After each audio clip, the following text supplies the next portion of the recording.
हाँ दिख रही है। ठीक है, ठीक है। तो लास्ट टाइम पे हम लोग बात कर रहे थे, आप कह रहे थे कि भाई ये बता दीजिए सर कि जो हमारा आपने नॉर्मल जो बल्ब वाला प्रोग्राम बनाया था, और बल्ब के थ्रू कैसे कैसे आपने उसका कम्युनिकेशन कराया था प्रोग्राम का। तो नॉर्मल नॉर्मल प्रोग्राम राइट, जो हमने सिंपल जावा प्रोजेक्ट बनाया था, उस वाले को समझना चाहते हो आप। तो उसमें उसमें हमारे पास सब कुछ वही था, बल्ब सर्विस को समझना था कि बल्ब सर्विस कैसे काम कर रहा है, ठीक है। तो बल्ब सर्विस में यहाँ पे कहानी कुछ इस तरह से थी, लास्ट टाइम पे जो हम लोगों ने किया था कि हम लोगों ने बल्ब सर्विस क्लास में बल्ब टाइप का एक रेफरेंस वेरिएबल बना लिया था। और इस बल्ब रेफरेंस वेरिएबल के अंदर यहाँ पे हम क्या कर रहे थे, रन टाइम पे, मतलब रेफरेंस वेरिएबल तो हमने बल्ब का लिया था, लेकिन रन टाइम पे इसके अंदर ऑब्जेक्ट हम डाल रहे थे उसकी इम्प्लीमेंटिंग क्लास का। तो वो कैसे डाल रहे थे, वो हम यहाँ पे कंडीशन एक हमने लगा दिया था कि भाई अगर ये कंडीशन अगर ऐसा होता हो तो इसके अंदर ऑब्जेक्ट चला जाए, है ना, सूर्य बल्ब का। तो सूर्य बल्ब का जो ऑब्जेक्ट है वो यहाँ पे पहुंच जा रहा था। अगर हम चाह रहे थे कि यहाँ पे एलजी बल्ब का ऑब्जेक्ट हो जाए, तो एलजी बल्ब का ऑब्जेक्ट यहाँ पे चला जाए, इस तरह से कुछ, है ना। इस तरह से कहानी था। तो ये इसका फ्लो हो रहा था। अब इस केस में क्या होता था कि जब आस्क बल्ब में आप मेथड को यहाँ से कॉल कर रहे थे, तो ये एक्चुअली में कॉल करता था उस इंटरफेस का, राइट, इस इंटरफेस का कॉल करता था, है ना। बट एग्जीक्यूट किसका होता था, एग्जीक्यूट होता था जिसका ऑब्जेक्ट इसके अंदर आया है। सूर्य बल्ब का ऑब्जेक्ट आया है तो सूर्य का चल जाता था, और एलजी का आया है तो एलजी का चल जाता था, ऐसे उसकी इंप्लीमेंटिंग क्लास का चल जाता था। ऐसा होता है, ठीक। इसमें आपको कुछ जानना है तो बताइए। सर मैं ये बोल रहा था, जैसे यहाँ पे जो आस्क बल्ब वाला जो मेथड बना हुआ है, ठीक है। ये तो सर डिफिनीशन है, लेकिन इसका कॉलिंग कहाँ से हो रहा है कि ये बल्ब डॉट गेट में गेट बल्ब जो जा रहा है और गेट बल्ब को कॉल करवा दे रहा है, हम्म। तो ये आस्क बल्ब कॉल कहाँ से हो रहा है? आस्क बल्ब हमारे क्लाइंट से कॉल हो रहा होगा, मेन क्लास से कॉल हो रहा है, यहाँ से, यहाँ पे कॉल कर रहे हैं हम। यहाँ पे लगा रखा है, हाँ हाँ। और यहाँ से ये जाके और उसको कॉल करवा के लाके यहाँ पे रिजल्ट देता है, ठीक है सर, समझ आ गया। ठीक है। हम्म। अब अगला क्वेश्चन है आपका कि सर हम इंटरफेस किस सिनेरियो में बनाते हैं, या जब एब्स्ट्रैक्ट क्लास से हमारा काम चल जाता है। तो देखिए मेजर डिफरेंस क्या है, एब्स्ट्रैक्ट क्लास में पार्शियली एब्स्ट्रैक्शन होता है, उसमें एब्स्ट्रैक्ट मेथड हो भी सकते हैं, नहीं भी हो सकते हैं। इंटरफेस के सारे मेथड एब्स्ट्रैक्ट ही होते हैं, राइट। एक बात हो गई। दूसरी बात ये हो जाती है कि देखिए जब हमें प्रोग्राम के अंदर ना केवल रिक्वायरमेंट के बारे में पता हो और इम्प्लीमेंटेशन एक भी ना पता हो, ठीक है। अब हमें कल को बल्ब बनाना है, बल्ब की फैक्ट्री डिजाइन करनी है, तो उसके लिए हम बल्ब इंटरफेस बनाना शुरू कर देंगे, क्योंकि इम्प्लीमेंटेशन के बारे में पता ही नहीं है कि कितने हमारे फैक्ट्री बन सकती हैं, बल्ब की कौन कौन सी मैन्युफैक्चर कंपनियां आ सकती हैं। तो रिक्वायरमेंट जब हमें पता हो प्रोजेक्ट लेवल पे, तो हम बस इंटरफेस बना के छोड़ देते हैं ऐसे। और यहाँ पे सारे मेथड्स डिक्लेयर ही होते हैं, डिफाइंड नहीं होता, डेफिनेशन नहीं होता है, ठीक है। तो और इसके अंदर जो भी डेटा भी बनेगा कल को, वो भी स्टैटिक और फाइनल होगा। ये किसी ऑब्जेक्ट की केवल स्टेट सॉरी बिहेवियर को प्रेजेंट करती है, क्योंकि इसके अंदर स्टेट जो होता है, यानी कि डेटा जो होता है, वो स्टैटिक और फाइनल होता है। अगर बनाओगे भी तो स्टैटिक और फाइनल होगा, ठीक है। जैसे मान लीजिए आपने इंट एक्स इक्वल टू 10 लिखा, तो ये भी स्टैटिक और फाइनल होगा। लेकिन एब्स्ट्रैक्ट क्लास में ऐसा नहीं होता है। तो एब्स्ट्रैक्ट क्लास में एब्स्ट्रैक्ट आंसर हो भी सकता है, नहीं भी हो सकता है। इंटरफेस में सारे मेथड एब्स्ट्रैक्ट होते हैं। और साथ ही साथ में फिर अब आप चाहो तो जो काम एब्स्ट्रैक्ट क्लास से कर रहे हो वो काम इंटरफेस से भी कर लो, जो काम इंटरफेस से करो वो काम एब्स्ट्रैक्ट क्लास से भी कर लो। बट दोनों का अपना अपना फीचर है, वही चीज है। मैं आपसे यही बता रहा हूँ कि इंटरफेस में जब केवल रिक्वायरमेंट के बारे में पता हो, इंप्लीमेंटेशन एकदम नहीं पता हो एक भी परसेंट, तो हमें उस केस में इंटरफेस ही बनाना चाहिए। अच्छा, कुछ इंप्लीमेंटेशन में पता हो और कुछ नहीं पता हो, तो हमें एब्स्ट्रैक्ट क्लास बनाना चाहिए, क्योंकि वहां पे नॉर्मल मेथड भी हो सकता है। ऐसा है। और बताइए। और सर कोई दिक्कत नहीं है, अब आगे बढ़ सकते हैं, जैसे जैसे दिक्कत आएगा मैं लिख लिख के रखूंगा, हम्म। पूछता रहूंगा। हाँ हाँ, ठीक है, कोई दिक्कत नहीं है। तो ये चीज़ हो गई। लास्ट टाइम पे आप हमने ये देखा कि हम लोगों ने कि स्प्रिंग का प्रोजेक्ट पूरा बनाया, इसमें सारा कंसेप्ट हमने समझा। तो स्प्रिंग पिक्चर में क्यों आई, हमने यही देखा था नहीं, स्प्रिंग जो है पिक्चर में इसलिए आई क्योंकि हमें चाहिए था कोई लाइट वेट कंटेनर, राइट? एक लाइट वेट कंटेनर चाहिए था या लाइट वेट एप्लीकेशन चाहिए था, लाइट वेट सॉफ्टवेयर चाहिए था, ईजेबी हैवी वेट होती थी, है ना? जिसमें हम प्योर बिज़नेस लॉजिक अपना लिख पाएँ। साथ ही साथ ये हमें चाहिए था कि हमारी डिपेंडेंसी किसी के ऊपर ना हो। हम किसी के ऊपर डिपेंडेंट ना रहें, राइट? ऐसा नहीं हो कि जी हमें ये क्लास यूज़ करने के लिए, वो क्लास यूज़ करने के लिए प्रोग्राम बोला जाए कि इस इंटरफ़ेस को लगाओ, ये पर्टिकुलर क्लास को इनहेरिट करो तब प्रोग्राम बनाओ, नहीं। आपने स्प्रिंग का प्रोग्राम एक बना के देखा, इसमें कहीं पे भी किसी भी एंगल पे आपको यहाँ लगा कि नहीं आपको ये बोला गया हो कि नहीं ये क्लास एक्सटेंड करो या इंटरफ़ेस इम्प्लीमेंट करो। हमने किसी भी क्लास या किसी भी इंटरफ़ेस को अपने प्रोग्राम में इम्प्लीमेंट नहीं कराया, राइट? तो ये चीज़ होती है बेसिकली।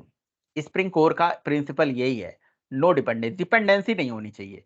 हमारे प्रोजेक्ट के अंदर डिपेंडेंसी को रिमूव करना है, राइट? तो डिपेंडेंसी को रिमूव करना है और नॉन इंट्रिंसिव एप्लीकेशन बनाना है। साथ ही साथ में ऐसा बोलिए कि लूज़ली कपल्ड एप्लीकेशन बनाना है। लूज़ कपलिंग होनी चाहिए प्रोजेक्ट के बीच में, टाइट कपलिंग नहीं होनी चाहिए। एक क्लास का ऑब्जेक्ट दूसरे क्लास में जब बना देते हो, तो वो टाइटली कपल्ड हो जाता है। तो एक क्लास का ऑब्जेक्ट दूसरे क्लास में ना बना के, बल्कि उस क्लास का रेफरेंस वेरिएबल दूसरे क्लास में डिक्लेयर कर दीजिए और इस रेफरेंस वेरिएबल के अंदर रन टाइम पे उस क्लास का ऑब्जेक्ट ले जाके इंजेक्ट कराइए, जिसको बोलते हैं रन टाइम पॉलीमॉर्फिज्म। तो ये प्योर जो जो हमारा स्प्रिंग कोर का कंसेप्ट है, लूज़ कपलिंग के लिए किसी भी मेथड के अंदर किसी भी डेटा मेंबर के अंदर वैल्यू को भेजने के लिए एक्चुअली में रन टाइम पॉलीमॉर्फिज्म कराता है ना? रन टाइम पॉलीमॉर्फिज्म, अब रन टाइम पॉलीमॉर्फिज्म क्या होता है? रन टाइम पॉलीमॉर्फिज्म का मतलब होता है कि रन टाइम पॉलीमॉर्फिज्म दो चीज़ों से मिलकर बनता है। पहला मेथड ओवरलोडिंग, दूसरा अपकास्टिंग। तो अपकास्टिंग में क्या होता है कि पैरेंट का रेफरेंस वेरिएबल होता है और चाइल्ड का ऑब्जेक्ट होता है। ठीक है? इस प्रोग्राम में भी वही हो रहा है। अगर इस प्रोग्राम को अगर ध्यान से आप देखोगे, तो इस प्रोग्राम को हमने कैसे-कैसे बनाया, अब मैं पहले आपको इसको समझाता हूँ। ठीक है? इस पूरे प्रोग्राम को समझाता हूँ। एक बार फिर से समझाता हूँ। देखिए, हमने क्या करा, एक बल्ब नाम का इंटरफ़ेस बनाया था। ठीक? ओके। और इंटरफ़ेस इंटरफ़ेस या एब्स्ट्रैक्ट क्लासेस को बनाने का भी यही पर्पज़ होता है।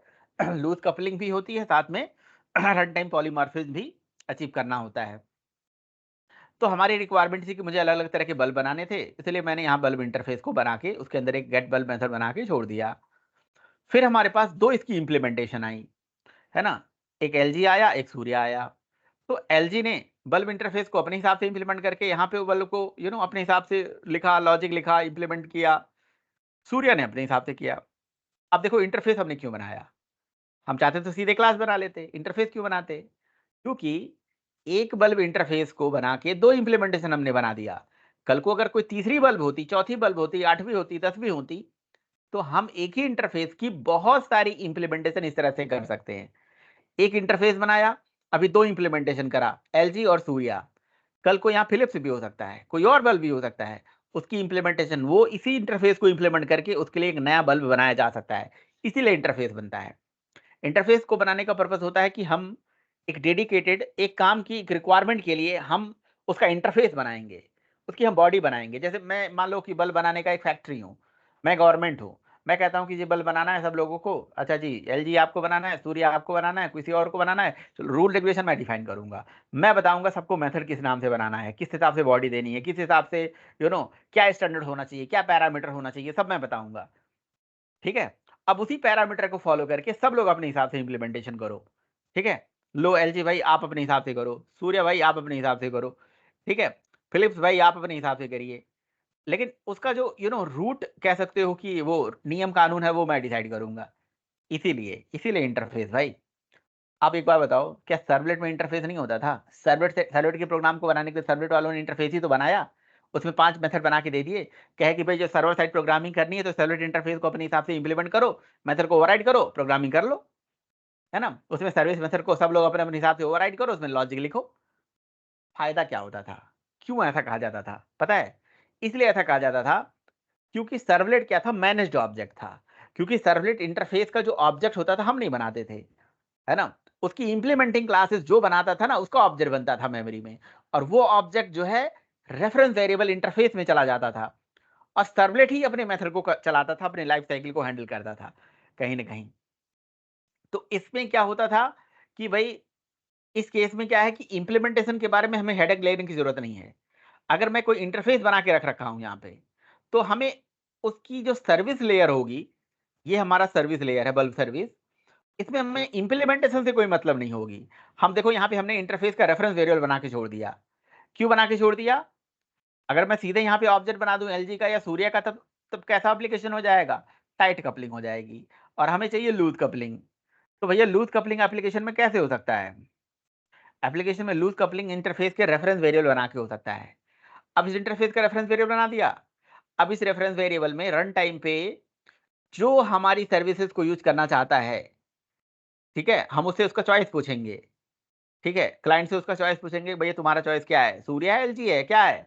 जो तुम्हारा चॉइस है मुझे बताओ, और उसी हिसाब से मैं तुम्हें यहाँ पे आस्क बल्ब रिटर्न करवाऊंगा। समझे? तो इसको करने से क्या फायदा मिला? जिस तरह से मैं यहाँ बल्ब इंटरफेस का रेफरेंस वेरिएबल डिक्लेयर कर रहा हूँ, और इसी रेफरेंस वेरिएबल के ऊपर देखो यहाँ पे नीचे अगर देखोगे तो गेट बल्ब मेथड कॉल भी हो रहा है, लेकिन ये रेफरेंस वेरिएबल के ऊपर कॉल हो रहा है। अब आपको पता है कि रेफरेंस वेरिएबल में कोई ना कोई ऑब्जेक्ट आएगा, या तो सूर्य का है तो एलजी का, वो ऑब्जेक्ट आएगा रन टाइम पे आएगा, तो यहाँ पे सेट होगा, और सेट होगा उसका उसका जो भी सूर्य या एलजी का जो भी फंक्शनलिटी होगी वो चल जाएगा यहाँ पे, है ना? तो इससे क्या हो जाएगा? रन टाइम पॉलीमॉर्फिज्म हो जाएगा। यही काम तो सर्वलेट वालों ने भी कर रखा था। मेमोरी में इंटरनली सर्वलेट इंटरफेस का रेफरेंस बना के छोड़ दिया, कहा कि सब लोग अपने अपने ये मेथड को ओवरराइड करो।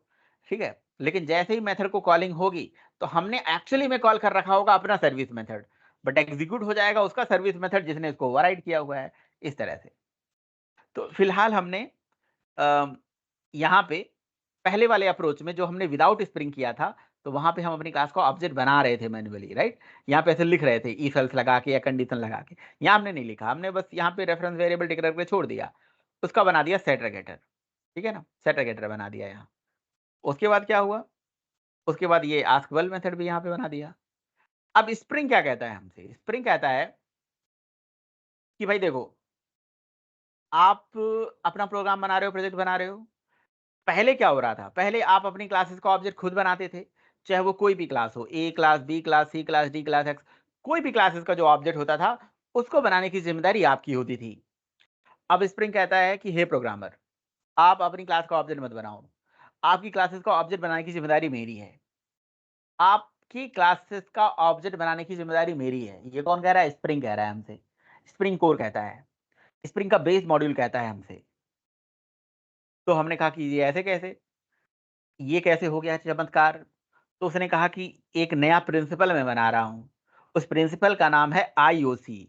आईओसी का मतलब इन्वर्जन ऑफ कंट्रोल प्रिंसिपल। तो आईओसी प्रिंसिपल के थ्रू, आईओसी प्रिंसिपल के तहत, आईओसी प्रिंसिपल के तहत, आईओसी कंसेप्ट के तहत, इसका फुल फॉर्म है इन्वर्जन ऑफ कंट्रोल प्रिंसिपल।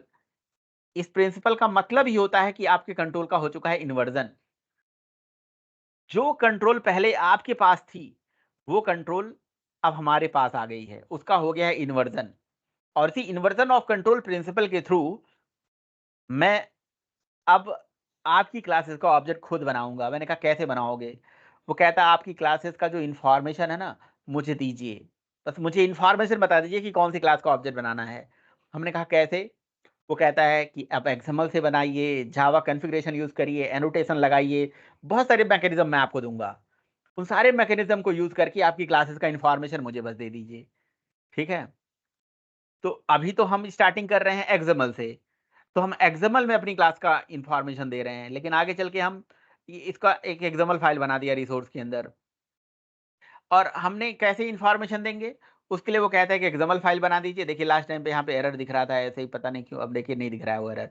ठीक है, एक्सएमएल बना दीजिए। इस एक्सएमएल में देखिए यहाँ पे सबसे टॉप पे ये है एक्सएमएल का वर्जन स्कीमा। देखो अपने आप पता नहीं क्यों ये एरर ऐसे दिखाने लगता है। चलो देखते हैं। और यहाँ पे देखिए लिखा हुआ है बीन्स, बीन्स टैग यहाँ से ओपन है, क्लोज है, और इस बीन्स के अंदर देखिए यहाँ पे बीन है, राइट? तो ये सब क्या है? ये टैग है। ये टैग आप यहाँ पे यूज करिए, जो भी ये टैग इन्होंने दिया हुआ है। इन टैग को यूज करके, इन टैग को फॉलो करके आप अपनी क्लासेस का इंफॉर्मेशन मुझे दे दीजिएगा, ठीक है? और मैं आपकी क्लासेस का हैंडलिंग करूंगा, मैं आपकी क्लासेस का ऑब्जेक्ट बनाऊंगा। यार ये कोई नया चीज नहीं था, ये कोई नया चीज नहीं है, ये चीज ऑलरेडी हो रही थी जावा में, आपको पता नहीं चल रहा था। आपको याद है आपने सर्वलेट जब पढ़ा था, तो क्या सर्वलेट का ऑब्जेक्ट आप बनाते थे क्या? सर्वलेट का ऑब्जेक्ट कभी आप बनाते थे? नहीं बनाते थे भाई। तो कहीं न कहीं सर्वलेट से ही ये कांसेप्ट शुरू हो गया था। क्योंकि सर्वलेट का ऑब्जेक्ट ना बना के हम पहले सर्वलेट क्लास बनाते थे, इंटरफ़ेस से इम्प्लीमेंट कराते थे और अपने सर्वलेट की एंट्री कहाँ करते थे बताना ज़रा? याद है? सर्वलेट की एंट्री कहाँ करते थे? सर्वलेट की एंट्री करते थे web.xml के अंदर। web.xml के अंदर हम लिखते थे servlet name, servlet class, URL pattern फलाना-ढिमाका ऐसे करके लिख देते थे। बस। और हमारी क्लास को यूआरएल पैटर्न से कॉल कराई जाती थी। जैसे यूआरएल पैटर्न को कॉल कराई जाती थी, सर्वलेट क्लास मेमोरी में लोड होती थी। उसका इंस्टेंसिएशन होता था और हमारी क्लास का ऑब्जेक्ट बन जाता था। है ना? यहाँ पे थोड़ा-सा अलग है कहानी। यहाँ पे कहानी ये है कि इन्होंने कहा कि एक हमारे पास ये डीटीडी ऐसे लगा दीजिए। मैंने लगा दिया। डीटीडी का नाम है बीन्स, बीन्स मतलब मल्टीपल बीन्स। अब इस बीन्स को यहाँ से क्लोज़ कर दिया गया। अब इन्होंने कहा इसके अंदर यूज़ करिए बीन टैग। बीन में अपनी क्लास का फुल्ली क्वालिफाइड पाथ बताइए। हुँ? हमने कहा ठीक है बता देंगे। इतना करने से क्या होगा? कह रहे हैं कि इतना अगर आप करोगे ना, तो इस पूरे एक्सएमएल को, ये पूरे एक्सएमएल को हमारा जो स्प्रिंग है ना, वो पार्स करेगा। इसको रीड करेगा, इसकी हैंडलिंग करेगा, इसमें से आपकी क्लास की नेम को निकाल लेगा और क्लास की नेम को निकाल के उस क्लास को मेमोरी में लोड करेगा और लोड करके आपकी क्लास का ऑब्जेक्ट भी बना देगा। ये सारा काम खुद स्प्रिंग कर देगा। तो कैसे कर देगा भाई? स्प्रिंग के अंदर कुछ तो ऐसा होगा। तो स्प्रिंग के अंदर इस काम को करने के लिए एनवायरनमेंट सेट करे गए, बनाए गए, है ना? उस एनवायरनमेंट को रन टाइम एनवायरनमेंट जिसे बोला जाता है। जैसे सर्वलेट के केस में जो रन टाइम होता था वो वेब कंटेनर होता था। तो यहाँ पे वेब कंटेनर नहीं है, नॉर्मल कंटेनर, ऐसे कंटेनर बोला गया। तो कंटेनर जिसको स्प्रिंग का कोर कंटेनर बोला गया, स्प्रिंग का कोर कंटेनर। स्प्रिंग के कोर कंटेनर को इन्होंने बनाया और जो कोर कंटेनर है वही कंटेनर जो है वही रिस्पॉन्सिबल होता है हमारी क्लासेस को ऑब्जेक्ट्स बनाने के लिए और हमारे क्लास का मैनेजमेंट करने के लिए। यू नो यहाँ पे बात केवल ऑब्जेक्ट बनाने की नहीं है। उन ऑब्जेक्ट्स को बना के उनको मैनेज करना, उनकी लाइफ साइकिल से डील करना, ये सारा काम है स्प्रिंग का। केवल एक काम नहीं है बस ऑब्जेक्ट बना दिया, नहीं। इसके पास बहुत सारी एडवांस फीचर भी हैं। आपको ऑब्जेक्ट सिंगलटन नहीं फैक्ट्री चाहिए या प्रोटोटाइप चाहिए, कैसा नहीं चाहिए, वो भी करके आपको दे देगा। तो स्प्रिंग का जो कोर कंटेनर है वो कई सारे ऐसे काम, कई सारे ऐसे फैसिलिटी, कई सारे ऐसे फीचर जो है आपको करके दे देता है। वो सारे काम को हमारे लिए आसान बना के दे देता है। ठीक है? इसके लिए स्प्रिंग वालों ने यहाँ पे मैं आपको थोड़ा-सा थियरी समझाता हूँ। इसके लिए स्प्रिंग वालों ने जो अपना कंटेनर है जिसको आईओसी कंटेनर बोलते हैं, आईओसी कंटेनर को 2 पार्ट में कैटेगराइज़ करा। एक कंटेनर का नाम है बीन फैक्ट्री और दूसरे कंटेनर का नाम है एप्लीकेशन कॉन्टेक्स्ट। तो 2 तरह के कंटेनर बेसिकली उन्होंने बना रखे हैं। हमें उसके बारे में चिंता करने की ज़रूरत नहीं है। Bean factory on application context. तो आईओसी का जो स्प्रिंग कोर कंटेनर है वो क्या करता है? Spring core container is the basic component of the spring framework. ये क्या करता है? It provide an implementation of IOC supporting dependency injection. इसका क्या मतलब है भाई आगे आप समझोगे। And it is used to avoiding the need of writing the factory classes and method in the most situations. आपको ना फैक्ट्री क्लास बनाना है, ना कोई फैक्ट्री मेथड बनाना है, कुछ नहीं करना है, ये सब आपको करके देगा। कैसे करके देगा आगे देखेंगे। This even help to avoid the need of programming in the singleton। मतलब वही मैंने आपको बताया ना कि अगर आपको आपकी क्लासेस का सिंगलटन ऑब्जेक्ट चाहिए या फैक्ट्री ऑब्जेक्ट चाहिए वो भी आपको बना के दे देता है। ठीक है? बाकी जो है it is used to instantiate and manage the life cycle of the bean. मतलब आपकी क्लासेस का ऑब्जेक्ट बनाना, उस ऑब्जेक्ट की लाइफ साइकिल को हैंडल करना, वो सारा काम वो यही करता है। स्प्रिंग कोर की भाषा में नॉर्मल क्लास को एक बीन क्लास बोला जाता है, ये याद रखिएगा क्योंकि उसको बीन टैग में ही रख के उसका ऑब्जेक्ट बनाना है। और कैसे करके रखना है? उसके लिए मैप्ड इन अ एक्सएमएल और एनोटेशन 2 चीज़ें हो सकती हैं। एक्सएमएल में उसकी मैपिंग कर दो या एनोटेशन से उसकी मैपिंग कर दो। बस आपको बता देना कि ये क्लास है, उस क्लास का ऑब्जेक्ट बना देना भाई, वो बना के आपको दे देगा। ठीक है? तो ये कहानी है। तो इन्वर्जन ऑफ कंट्रोल प्रिंसिपल का ये कांसेप्ट है। It is an architectural design pattern that describe that the programmer do not need to creating the object, instead just describing how it should be created. मतलब programmer को आपकी class का object बनाने की जरूरत नहीं है, बट आप इसे डिस्क्राइब कर दो कि ये आपकी क्लास है, इसका ऑब्जेक्ट बनाना है, वो बना के दे देगा। तो no need to directly connect to the components and service together in a program. तो जो कंपोनेंट्स होते हैं और सर्विसेज होते हैं उनको एक साथ इंटीग्रेट करने की जरूरत नहीं है। आप अलग अलग करके रखो, instead of just describing which services are needed by which component in the configuration file. आप उस कॉन्फ़िगरेशन फाइल में बनाओगे, ये सर्विस है, मुझे कौन-सी जगह पे चाहिए, ये सर्विस है, मुझे कौन-सी जगह पे चाहिए, है ना? तो जस्ट हम डिस्क्राइब कर देते हैं, हम बनाते कुछ नहीं हैं। तो हमारा जो IOC कंटेनर है वो हमारी क्लास का ऑब्जेक्ट बना के खुद ही दे देता है। This is called inversion of control principle. ठीक है, इन्वर्जन ऑफ कंट्रोल प्रिंसिपल अगर आपसे पूछा जाए इंटरव्यू में तो यही यही आप स्क्रीनशॉट अपने पास रखिए, ऐसे ही समझा दीजिए कि it is an architectural pattern that describe the programmer do not need to creating an object of a instead of just creating the object, just describe into the XML or annotation, the Spring Core container will totally handle that, that object. That's it. So no need to directly connected your components and services together in a program. Instead, just describing which service are needed by the which component. बस बता दो कि कौन सी service किस component को चाहिए, कौन सी service किस कंपोनेंट को चाहिए, वो आपको दे देगा, है ना। जैसे एग्जाम्पल में आपको बताना है कि सूर्य का ऑब्जेक्ट चाहिए, LG का ऑब्जेक्ट चाहिए, बस बता दीजिए उसका ऑब्जेक्ट उसको मिल जाएगा, है ना। वो अभी आपको मैं दिखाता हूँ। ये देखो ना यहाँ पे, ये देखो ना, मैंने किया भी था, ये देखो, ये देखो। जैसे यहाँ पे प्रॉपर्टी के अंदर रेफरेंस में ये दे दिया SP, तो SP चला गया, यहाँ पे दे दिया LG, तो LG चला जाएगा, ऐसा। ठीक है। अच्छा, तो जो इन्वर्जन ऑफ कंट्रोल प्रिंसिपल है, इस प्रिंसिपल में एक कहा जाता है कि एक कंटेनर होता है जो हमारे पूरे प्रोजेक्ट का मैनेजमेंट करता है, पूरे प्रोजेक्ट की हैंडलिंग करता है, जिसको हम IOC कंटेनर बोलते हैं। ठीक है। IOC container is mainly categorising in 2 part. IOC container को हैंडल करने के लिए 2 तरह के इंटरफेसेस बनाए गए। एक इंटरफेस का नाम है बीन फैक्ट्री और दूसरे इंटरफेस का नाम है एप्लीकेशन कॉन्टेक्स्ट। तो 2 तरह के हमारे पास इंटरफेसेस होते हैं।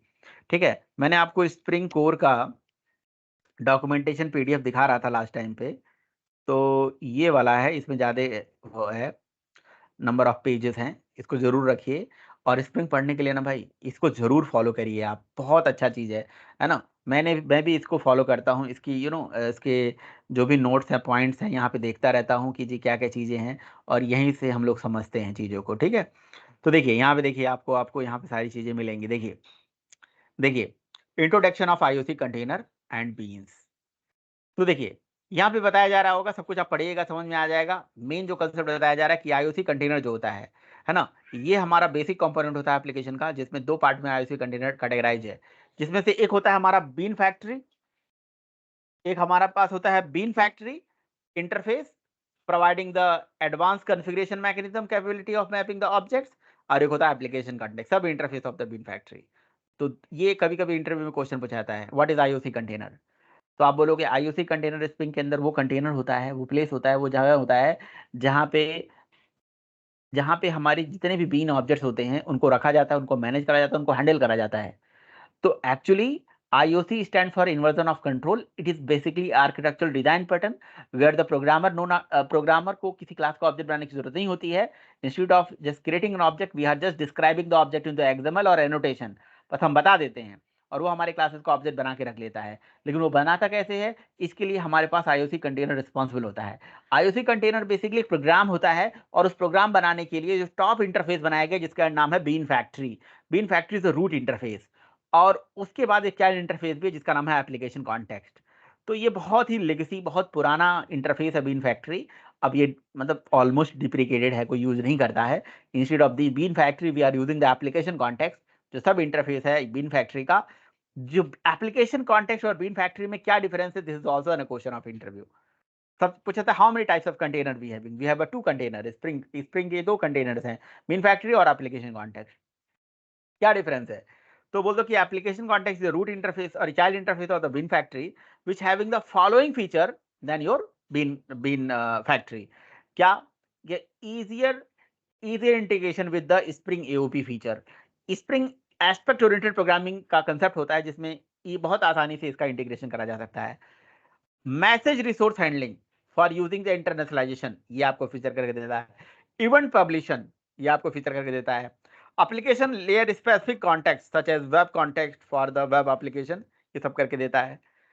तो इन शॉर्ट कह सकते हो कि जो bean factory provide the configuration framework and basic functionality, right. ये कॉन्फ़िगरेशन फीचर देता है, साथ में बेसिक फंक्शनलिटी देता है। मैं अभी स्प्रिंग का जो लेटेस्ट लाइब्रेरी है ना, वो अपने प्रोजेक्ट में डाल के एप्लीकेशन को चला के देख चुका हूँ। बीन फैक्ट्री को जब मैं यूज़ करने जाता हूँ ना, तो कई बारी वार्निंग भी आता है, कहता है कि है ही नहीं, कई मेथड्स है ही नहीं, कई कई मेथड तो डिप्रिकेटेड दिखाते हैं। तो ये चीज़ें हैं, लेकिन ठीक है। अच्छा, and application context has more enterprise specific functionality. तो कुछ बेसिक फंक्शनलिटी बीन फैक्ट्री देता है, लेकिन एप्लीकेशन कॉन्टेक्स्ट वहीं पे ज़्यादा फीचर देता है। Application context is the component, is the superset of the bin factory and use exclusively in the chapter description of the Spring IOC container. For more information, instead of using the bin factory, application context को use करो। तो इस तरह बहुत सारी कहानी है। देखो अब एप्लीकेशन कॉन्टेक्स्ट की और बहुत सारी कहानी है। देखो पढ़ो। एप्लीकेशन कॉन्टेक्स्ट तो बेसिकली एक इंटरफेस है। उस इंटरफेस की जो इंप्लीमेंटिंग क्लास है जिसका नाम है क्लास पाथ एप्लीकेशन कॉन्टेक्स्ट और फाइल सिस्टम एप्लीकेशन कॉन्टेक्स्ट। तो देखिए यहाँ पे देखिए लास्ट टाइम पे हम लोगों ने प्रोग्राम बनाया था। यहाँ पे हम लोगों ने अपनी मेन क्लास में इसको यूज किया था। देखिए ये देखिए मैंने यहाँ पे इसको यूज किया था, लिखा था application context is equals to new class path application context. तो ये एप्लीकेशन कॉन्टेक्स्ट इंटरफेस है और क्लास पाथ एप्लीकेशन कॉन्टेक्स्ट उसकी इंप्लीमेंटिंग क्लास है। और इस एप्लीकेशन कॉन्टेक्स्ट का भी कौन है रूट? बीन फैक्ट्री है। समझ रहे हो? तो कहानी कुछ इस तरह से है कि ये सबसे टॉप पे हो गया बीन फैक्ट्री, राइट? ऐसे सबसे टॉप पे हो गया बीन फैक्ट्री। कहीं पे आप लिख लो, आपको समझ में आना चाहिए। ये आईओसी कंटेनर, ठीक है? IOC container, right? IOC container कितने पार्ट में है? एक हो गया हमारा बीन फैक्ट्री और दूसरा क्या कौन सा हो गया? Application context. याद रखिएगा यही सब मेन बातें हैं जो आपको पता होना चाहिए। आईओसी कंटेनर क्या होता है, कंटेनर का काम क्या होता है, कंटेनर कितने पार्ट में है। अच्छा, और आईओसी एप्लीकेशन कॉन्टेक्स्ट और बीन फैक्ट्री में क्या डिफरेंस है अभी मैंने आपको बता दिया, राइट? अच्छा, और एप्लीकेशन कॉन्टेक्स्ट की जो इंप्लीमेंटिंग क्लासेस हैं, they are the implementing classes. कौन कौन से? लाइक एप्लीकेशन कॉन्टेक्स्ट की implementing class like class path application context, ये एक इंप्लीमेंटिंग क्लास है। ये क्लास पाथ एप्लीकेशन कॉन्टेक्स्ट। अगर ये इंप्लीमेंटिंग क्लासेस क्यों बनाए गए पता है? ये एक्चुअली और ये कंटेक्स्ट, इन कंटेक्स्ट का क्या काम होता होगा? तो देखिए एक्चुअली ये जो कंटेनर होते हैं इनका काम होता है, जो हमारी एक्सएमएल फाइल होती है या जो हमारा एनोटेशन वाला प्रोग्राम होता है वहां पे। अच्छा, हम तो खुद ऑब्जेक्ट बनाएंगे नहीं अपनी क्लासेस का, है ना? एक्सएमएल स्प्रिंग कहता है कि अभी तो हम एक्सएमएल वाला पढ़ रहे हैं, धीरे धीरे अब एक्सएमएल को हटा के फिर एनोटेशन पे भी आएंगे। तो स्प्रिंग कहता है कि जी अब आप क्या करो कि आप अपनी क्लासेस का इंफॉर्मेशन मुझे एक्सएमएल में दे दो, ठीक है? एक बात आपको मैं और बताना चाहता हूँ, थोड़ा-थोड़ा खुशी भी देता रहता हूँ ना बीच-बीच में। अभी इतना सारा हम ताम-झाम कर रहे हैं, इतना सारा पढ़ाई कर रहे हैं, है ना? जैसे कि क्लास बना रहे हैं, क्लास की एंट्री के लिए एक एक्सएमएल बना रहे हैं, एक्सएमएल में एंट्री कर रहे हैं, लंबा-लंबा एंट्री कर रहे हैं, यहाँ पे देख रहे हो ये सब कहानी पढ़ रहे हैं, ठीक है? जब धीरे-धीरे, धीरे-धीरे जब जाएँगे, इसी सेम टॉपिक को हम स्प्रिंग बूट में पढ़ेंगे तो ये सब खत्म हो जाने वाला है। इसलिए सारी कठिनाई यहीं पे है। तो कई लोग सोचते हैं कि सर क्यों ना वही पढ़ाओ, बड़ा मज़ा आएगा सीधे। तो वो उसके लिए नहीं है, वो नहीं है उसके लिए। इसलिए डायरेक्ट वो पढ़ोगे तो मज़ा नहीं आएगा। मज़े का तभी आनंद है जब आपको लगे कि हाँ, कितनी कठिनाई से किसी चीज़ को अचीव करा जाता है और फिर उसके बाद वो चीज़ इतना आसान हो गई है ऐसे, ऐसे, ऐसे, ऐसे। है ना? तो वो स्प्रिंग बूट का मतलब है, समझ लो कि वो बूट मतलब स्प्रिंग बोट आपकी परफ़ॉर्मेंस को बढ़ाएगा। जैसे जैसे अगर आपको कहीं पे रेसिंग करनी है, दौड़ना है या या पानी में आपको स्टीमर की तरह लेके दौड़ना है, तो बोट अगर बोट पे सवार हो जाओ, उसको लेके भागना शुरू कर दो, उसी तरह का है वो। वो आपको ट्रैवल कराएगा, बूट करेगा, परफॉर्मेंस को एनहांस करेगा और भगाएगा आपको। इस तरह का चीज़ है उसमें, ठीक है? तो ये सारा काम वहाँ पे होने वाला है, ऐसा नहीं है कि ये सारा चीज़ नहीं होने वाला। और ये जो कोर का टॉपिक है, ये very, very, very important topic है क्योंकि इसी टॉपिक पे आगे के सारे टॉपिक डिपेंडेंट हैं। इसलिए इसको समझना बहुत ज़रूरी है कि ये कैसे काम करता है, क्या होता है, क्या आईओसी कंटेनर है, क्या एप्लीकेशन कॉन्टेक्स्ट है, क्या कहानी है। इसमें से अगर कुछ भी कन्फ्यूज़न है, तो उसको 2 बार पढ़ो, 3 बार पढ़ो, 4 बार पढ़ो और सीरियसली उस चीज़ को पढ़ने में एकदम नहीं समय लगने वाला है। मतलब आप ऐसे समझ लीजिए कि यही सेम चीज़ अगर मैं इसी कोर को अगर स्प्रिंग बूट में पढ़ाऊँ तो 1 दिन का काम है। 1 घंटे का काम है, ऐसे समझ लीजिए। तो सारा खेल यहीं पे है, थोड़ा-सा इसको थोड़ा समझना दीजिए, टाइम देना चाहिए तो ताकि चीज़ों को समझ में आए। इंटरनल नॉलेज आपको पता होना चाहिए, नहीं तो कई बारी एरर आने लगते हैं प्रोग्राम में, उसे समझ ही नहीं आ पाता है कि कैसे-कैसे, कहाँ से एरर, क्या फ्लो हुआ, क्या नहीं हुआ। ठीक है? तो चलिए, तो IOC container is categorized in 2 part, bean factory and application context. तो एप्लीकेशन कॉन्टेक्स्ट जो है और बीन फैक्ट्री में क्या अंतर है, मैंने आपको बहुत अच्छे से समझाया अभी। इसको रिवाइज़ करके दोबारा सुनिए, 3 बार सुनिए, है ना? बाकी देखिए एप्लीकेशन कॉन्टेक्स्ट इंटरफेस है, उसकी 2 नहीं और भी बहुत सारी इंप्लीमेंटिंग क्लासेस हैं। अब क्वेश्चन है कि ये सारी इंप्लीमेंटिंग क्लासेस क्या करती हैं और ये कंटेनर क्यों बनाए गए? ये कंटेनर बेसिकली इंटरफेस क्यों बनाया गया? सोचो। ये भी इंटरफेस ही बनाया गया। पूरे फ्रेमवर्क लेवल पे जावा में किसी भी फ्रेमवर्क को पढ़ दे लो, चाहे कलेक्शन फ्रेमवर्क को उठा के देख लो, जेडीबीसी फ्रेमवर्क को उठा के देख लो, सर्वलेट को उठा के देख लो, जहाँ-जहाँ पे बड़े लेवल पे फ्रेमवर्क डेवलप करे गए हैं, सब जगह इंटरफेस ही बनाए जाते हैं। क्यों? क्योंकि सब जगह जब रिक्वायरमेंट आई, तो लोगों ने सोच समझ के इंटरफेस बना के छोड़ दिया, कहा इम्प्लीमेंटेशन जब जब जैसी-जैसी ज़रूरत पड़ेगी तो हम करके देखेंगे। अब जैसे देख लो, एप्लीकेशन कॉन्टेक्स्ट इंटरफेस बनाया गया है ना, उसकी class path, application context, file system context, ये दो इंप्लीमेंटिंग क्लास बनाई गई। क्या यही दो इंप्लीमेंटिंग क्लासेस हैं? नहीं भाई, और भी बहुत सारी इंप्लीमेंटिंग क्लासेस हैं, और भी बहुत सारी इंप्लीमेंटिंग क्लासेस हैं। ये क्यों बनाई गई? अब उसके बारे में सुनिए क्यों बनाई गई। जैसे देखिए, स्प्रिंग ने कहा कि भाई एक काम करो। मैंने कहा क्या? उन्होंने कहा कि बीन टैग लगाओ, बीन के अंदर बीन टैग लगाओ। मैंने लगा दिया। उन्होंने कहा कि क्लास का नाम दे दीजिए, यहीं पे दे दिया, आईडी दे दीजिए। अच्छा, फिर क्या होगा बताओ? तो फिर उन्होंने कहा कि भाई देखो, होगा ये कि जब ये इस पर्टिकुलर एक्सएमएल को जब कॉल करा जाएगा, इस एक्सएमएल को जब कॉल करा जाएगा, ध्यान से मेरी बात सुनिएगा, जब इस पर्टिकुलर एक्सएमएल को मेमोरी में कॉल करा जाएगा, है ना, तो कॉल के टाइम पे आपको कुछ करने की जरूरत नहीं है। इस एक्सएमएल को कॉल करने के लिए हम कॉल करेंगे, आप नहीं कॉल करेंगे, स्प्रिंग का कंटेनर कॉल करेगा। अब कंटेनर क्या होता है? बोलते हैं container is a run time environment, जो हमारे प्रोग्राम को रन करने के लिए रिस्पॉन्सिबल होता है तो प्रोग्राम ही ना। प्रोग्राम को बनाने के लिए इंटरफेस, क्लास, पैकेज और मेथड इन्हीं का सहारा लिया जाएगा ना। तो बस इसीलिए ये बीन फैक्ट्री और एप्लीकेशन कॉन्टेक्स्ट ये इंटरफेस हैं। इन्हीं इंटरफेस के ही थ्रू कंटेनर बनाए गए हैं, राइट। एप्लीकेशन कॉन्टेक्स्ट में बीन फैक्ट्री से ज्यादा फीचर है और एडवांस कंटेनर है हमारा। अच्छी बात है, उसी को हम यूज करेंगे। ये भी बात सही है, उसी को यूज करेंगे। चलिए परफेक्ट है। अब एप्लीकेशन कॉन्टेक्स्ट से हम ये कहना चाहते हैं, क्योंकि वही कंटेनर है, हम कहना चाहते हैं हे एप्लीकेशन कॉन्टेक्स्ट, हमारी इस एक्सएमएल को रीड करो। वो कहता है ये एक्सएमएल कहाँ पर पड़ा हुआ है? आपकी फाइल सिस्टम में पड़ा हुआ है, नेटवर्क पे पड़ा हुआ है, या आपकी क्लास पाथ में पड़ा हुआ है? तो आपका फाइल, ये जो एक्सएमएल है वो कहीं पे भी हो सकता है। आपके फाइल सिस्टम में हो सकता है, आपके क्लास पाथ में हो सकता है, किसी रिमोट लोकेशन पे हो सकता है, कहीं और पे भी हो सकता है। हमें रीड कहाँ से करना है? तो इसके लिए उन्होंने कहा कि ठीक है, ठीक है, ठीक है, समझ गया।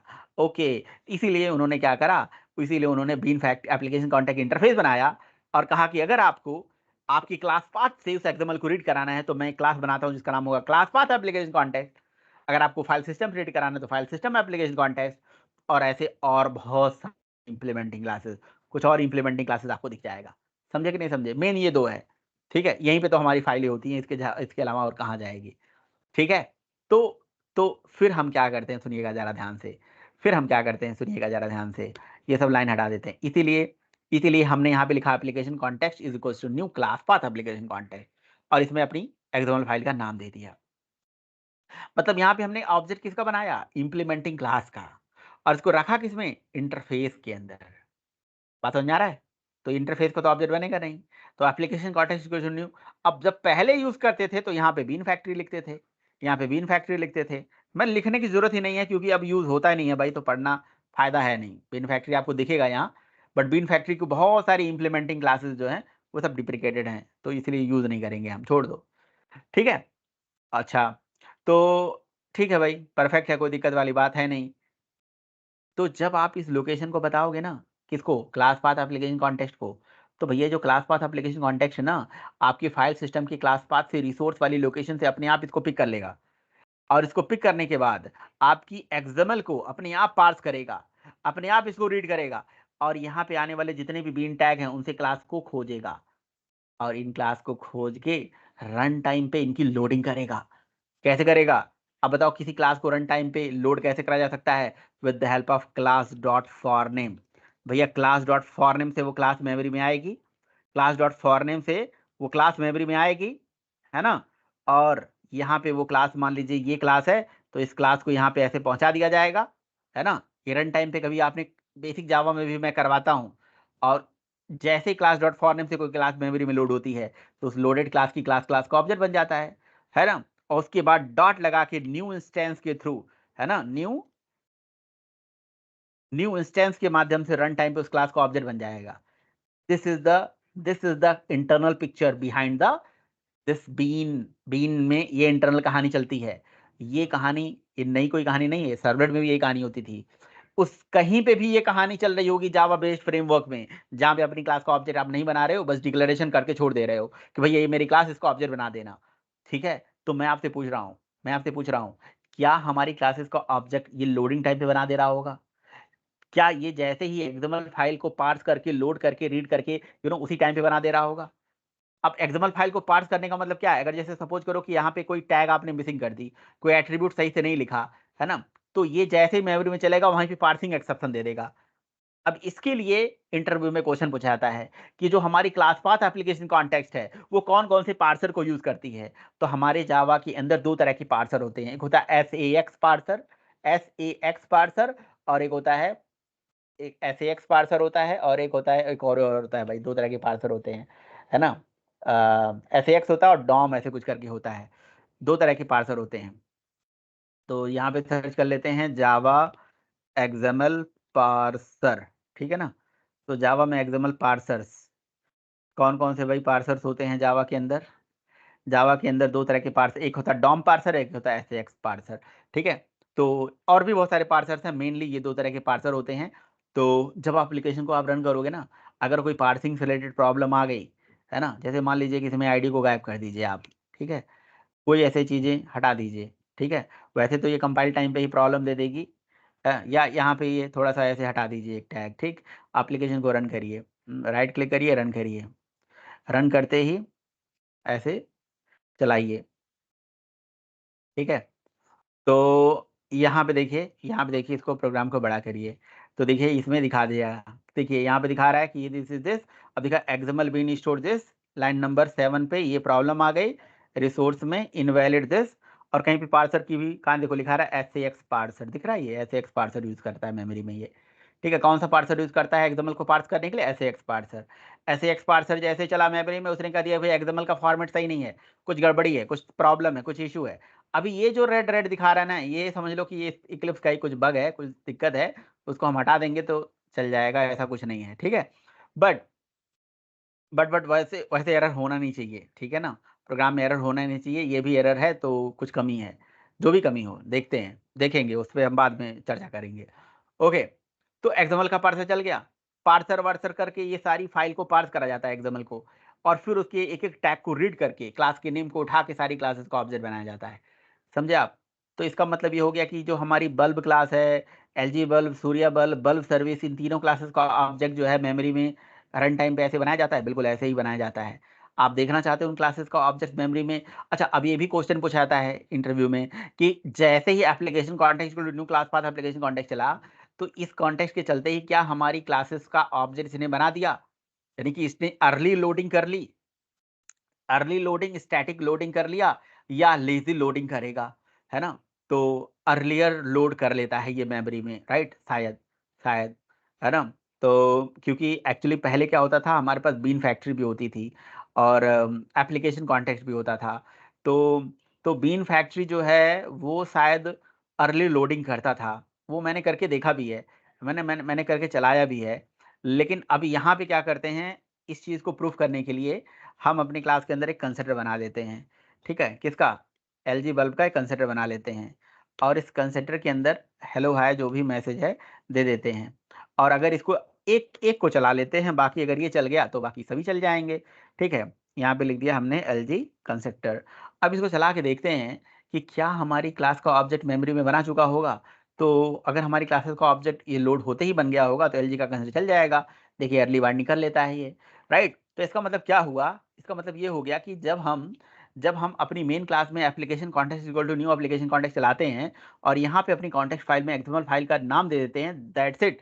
बस उस एक्सएमएल फाइल का नाम लिखते ही, एक्सएमएल फाइल का नाम लिखते ही भाई क्या हो जाता है, इसके अंदर सारी सारी क्लासेस मेमोरी में लोड हो जाती हैं, और इन सारे क्लासेस के पीछे यही वाली कहानी हो जाती है। इन सारे क्लासेस का लोडिंग होती है और उसका न्यू इंस्टेंसिएशन हो जाता है, और इंस्टेंसिएशन करने के बाद वो मेमोरी में किसी टॉप इंटरफेस में इसको संभाल के रख लेते होंगे, लेट से उसको ऑब्जेक्ट टाइप में संभाल के रख लेते होंगे, उनकी उनकी हेडेक है, वो कहीं भी संभाल के रखें, कोई दिक्कत वाली बात नहीं है, ठीक है। तो इतनी बात समझ में आ गई, है ना। अच्छा, जाहिर सी बात है, यहाँ पे भी दो क्वेश्चन हो सकता है कि भाई हमारी क्लासेस का अर्लियर लोडिंग क्यों हुआ, स्टैटिकली पहले से ही प्री मतलब लोड होते ही मेमोरी में इनका ऑब्जेक्ट क्यों बना लिया गया, है ना। तो भाई ज़ाहिर-सी बात है, अगर मान लीजिए हज़ारों ऑब्जेक्ट्स मेमोरी में रहेंगे और अर्लियर हम डिसीजन लिए रहेंगे, तो रन टाइम पे हमारा परफॉर्मेंस बेटर रहेगा। अब हमें जो भी ऑब्जेक्ट चाहिए उस ऑब्जेक्ट को हम गेट कर सकते हैं।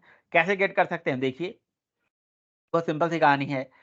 एप्लीकेशन कॉन्टेक्स्ट जो हमारी ये रेफरेंस वेरिएबल है, इस रेफरेंस वेरिएबल के ऊपर मेथड चलाएँगे गेट बीन। अब गेट बीन में उस बीन का नाम दे दीजिए। अच्छा, एक बात और मैंने आपको बताया नहीं, रुकिए। जब हमारी क्लासेस का ऑब्जेक्ट बनता है ना, तो ऑब्जेक्ट का जो रेफरेंस आईडी बनती है, उसको होल्ड करने के लिए हम आईडी नाम का एक एट्रीब्यूट दिया गया। इस आईडी एट्रीब्यूट में आप यहाँ पे क्या कर दीजिए, अपने उस पर्टिकुलर वेरिएबल का नाम दे दीजिए, जिसमें आपको ऑब्जेक्ट को संभाल के रखना है। तो इसी वेरिएबल में रन टाइम पे ऑब्जेक्ट की रेफरेंस आईडी जो है आके स्टोर हो जाती है। तो आईडी एट्रीब्यूट में वो वेरिएबल लिखा जाता है जिसमें हमारी क्लास का ऑब्जेक्ट बनता है और रेफरेंस आईडी स्टोर होती है। इसको आईडी की जगह पे नेम भी लिख सकते हो। तो चाहे आईडी लिखो चाहे नेम लिखो, एक ही बात होती है ना? लेकिन क्वेश्चन है कि आईडी क्यों लिखते हैं, नेम क्यों लिखते हैं, दोनों में अंतर क्या होता है? तो देखिए, आईडी जो है यूनिक होती है और नेम जो है वो रिपीट भी हो सकती है। ये मेन अंतर होता है, जो हर नॉर्मली सीएसएस एचटीएमएल में भी जैसे सीएसएस वगैरह में होता है, यूनिक होती है ये। तो यूनिकली आइडेंटिफाई करने के लिए हम यहाँ पे नेम को नहीं, आईडी को यूज करना चाहिए हमें।